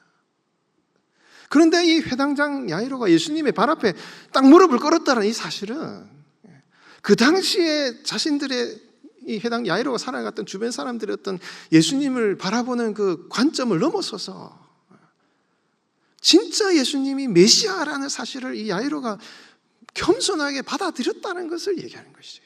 성경이 그걸 말하고자 하는 것입니다. 그 당시 유대교적인 이 신앙을 뛰어넘는 이 메시아를 향한 고백을 이 야이로가 가지고 있었다라는 것을 얘기하는 것이죠. 그러니까 이 야이로는 진정으로 예수님이 원하셨던 정말 예수님이 원하셨던 그 믿음을 이 야이로가 가지고 있었던 거예요. 병고침이 중요한 게 아닙니다. 이 사건에서 우리 오늘 한국교회가 자꾸 이 사건을 읽으면서 병고침 이런 이제 어떤 그런 역사적인 배경이 있기 때문에 자꾸 이렇게 해석하기 쉽지만 성경이 지금 말하고자 하는 것은 유대교의 신앙을 넘어서는 이 야이로가 가졌던 예수님을 향한 메시아의 신앙이 야이로는 제대로 가지고 있다는 것을 조명하고 있는 것입니다. 여러분 혈루증 여인은 어떻습니까? 레위기에서 이 사람은 접근할 수 없는 아주 부정한 사람이에요. 이 사람들에게 접근할 수 없는 것입니다. 그러니까 이 혈루증 여인이 혈루증을 가지고 있다는 이 사실을 지금 조명할 필요가 있는 것입니다. 율법적인 부정한 사람이었다는 것이에요. 유대교에서는 터부시하는 사람이었다 이것입니다. 그러나 이 혈루증 여인이 예수님께 손을 뻗었다는 이 사실, 예수님께 접근했다는 이 사실, 이거는 이 혈루증 여인이 유대교의 한계를 넘어서서 예수님이야말로 진정한 메시아라는 이 사실을 이 혈루증 여인이 지금 고백하고 있다라는 것을 얘기를 하고 있는 것이에요. 여러분, 성경이 우리에게 말씀하시는 믿음이 무엇입니까? 여러분, 병고침이나 이런 것들은 우리 하나님께서 때로는 우리의 삶에 허락하시기도 하고, 이거는 가변적인 것입니다. 조건적인 것이에요. 병고침의 신유의 기적이나 물질적인 축복이나 이런 것들은 주어질 수도 있고 주어지지 않을 수도 있습니다. 때로는 그것이 우리에게 예수님을 믿게 만들 수도 있고 주님을 더 따르게 할 수도 있고 주님을 더 사랑하게 할 수도 있습니다. 이 야이로와 혈루증 여인처럼. 그러나 성경을 보면은 그것들이 오히려 예수님을 떠나게 만들 수도 있고, 그것이 이제 기적이 일어났지만은 예수님을 믿음을 제대로 강하게 만들지 못하고 오히려 예수님을 떠나게 만드는 이런 일이 일어나요. 그 당시 예수님뿐만 아니라 오늘날도 마찬가지입니다. 이거는 가변적인 것이고 조건적인 것이고 상황적인 것입니다. 그래서 우리가 이렇게 주님 앞에 기도하고 간구할 때, 여러분 성도들이 참 연약한 성도들 많고 참 어려운 성도들이 많아요. 물질적으로나 육신적으로나. 때로는 하나님이 성도들에게 그거를 기적을 일으키시고 하실 수도 있지만 때로는 정말 평생 기도해도 이게 응답이 안 되는 경우도 있어요. 가변적이에요. 상황적이라는 것입니다. 그러나 여러분, 그런 우리의 신앙의 경험이라는 걸 볼 때 정말 우리가 붙들어야 될 신앙의 본질이 무엇이냐는 것을 기억할 필요가 있는 것입니다.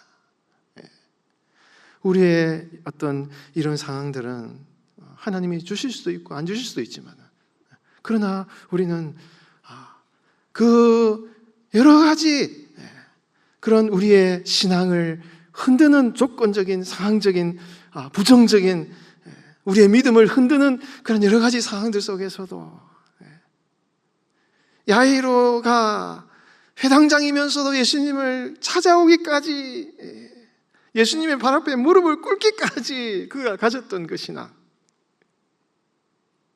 혈루증 여인이 주변 사람들의 그 방해와 어떤 종교적인 이런 편견 속에서 그 모든 시험과 테스트를 넘어서서 예수님의 옷자락에 손을 대기까지 그의 믿음.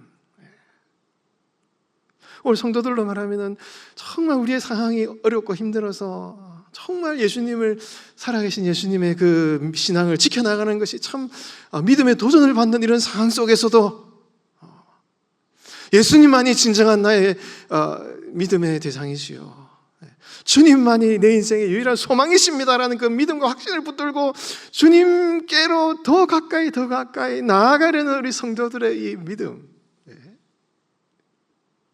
이게 우리가 추구하고 바라봐야 될 믿음과 신앙이라 이것이죠. 사랑하는 우리 성도 여러분, 예수님이 내 믿음이 너를 구원하였다라고 말씀하실 때 그 믿음이 과연 무엇을 지금 예수님이 말씀하시는지, 예수님이 진정 우리에게 무엇을 원하시는지, 우리에게 어떤 믿음을 우리 예수님이 원하시는지, 여러분 이 성경의 사실을 잘 기억하시고 가변적인 어떤 그런 것에 여러분 이런 믿음의 근거를 두지 마시기 바랍니다. 그러면 이런 시험에 빠질 수가 있어요. 그러나 살아계신, 지금도 살아계셔서 여러분들을 사랑하시는 그 예수님을 진정으로 사랑하는 성도, 기적을 체험하거나 뭐 그런 게 없어도 하나님의 말씀 안에서 정말 주님의 뒤를 따라 십자가의 길을 따라가는 이 성도의 믿음, 이게 얼마나 존귀하고 소중한 것인가. 이 믿음이 정말 여러분 귀한 믿음인 것입니다. 예수님을 눈으로 보지 못해도, 기적을 체험을 못해도, 성경 말씀을 통해서 우리가 예수님을 깊이 체험하고, 믿음의 도전과 시련 앞에서도 정말 주님을 향한 그 사랑을 잃어버리지 않는 이 성도들의 믿음이야말로 정말 예수님이 기뻐하시는 그 아름다운 믿음이라는 이 사실을 여러분 기억하시고, 성경이 우리에게 말씀하신 진정 우리에게 주기 원하시는 그 믿음의 사실을 기억하시고, 오늘도 그 믿음을 사모하시고, 내 믿음이 너를 구원하였다 말씀하시는 그 구원의 은혜를 여러분 누리시는 우리 성도의 삶이 되시기를 예수님의 이름으로 축원드립니다. 기도하겠습니다. 하나님 아버지, 오늘날 우리의 가변적인 이러한 삶의 상황이나 조건들에 우리의 믿음의 근거가 되지 않기를 원합니다. 예수님을 찾아온 그 혈루증 여인의 그 믿음, 유대교의 모든 편견과 그 교리적인 장벽을 넘어서서 예수님이 참 메시아이심을 고백한 이 혈루증 여인의 믿음과 야이로의 그 믿음을 이 시간 기억합니다. 우리도 주님, 우리의 신앙과 삶에 예수님이 참 하나님이시며 예수님 안에 참 소망이심을 고백하게 만드는 것을 어렵게 하는 여러 가지 상황과 도전들 앞에서 주님만이 우리의 인생의 소망이 되십니다. 주님만이 우리의 참 주인이 되십니다. 주님만 따르겠습니다. 주님만 사랑하겠습니다. 고백하며 나아간 우리 성도들의 믿음 가운데 주님 힘주셔서 우리 성도들 결코 낙심하지 않고 그 예수님을 바라보고 예수님을 사랑하는 그 믿음을 굳게 붙드는 신앙이 되게 하여 주시옵소서. 주님, 그 믿음을 보시는 우리 주님께서 또한 주님, 그 믿음을 너무 귀하게 보셔서 우리 성도들의 삶에 연약한 육신의 물질의 여러 가지 삶의 환경 가운데 어려운 문제들도 주님께서 다 해결하여 주시고, 주님 육신의 연약함을 고쳐 치유하여 주시며 아버지의 삶의 물질적 어려움도 잘 해결함 받아서 우리 성도들 이 땅을 살아가면서 결코 어려움 당하거나 고통당하지 않고 주님이 주시는 믿음 안에서 평안을 누리며 이 혈루증 여인과 야이로의 가정에 허락하신 그 놀라운 그 구원의 온전한 구원의 은혜를 받아 누리는 우리 성도들의 삶이 되게 하여 주시옵소서. 오늘도 이 새벽에 기도하기에 나온 우리 모든 성도들의 간절한 기도의 제목마다 응답하여 주시고 주님 주시는 기쁨으로 오늘 하루 살아갈 수 있도록 주님 도와주시옵소서. 감사드리며 살아계신 예수님의 이름으로 기도하옵나이다. 아멘.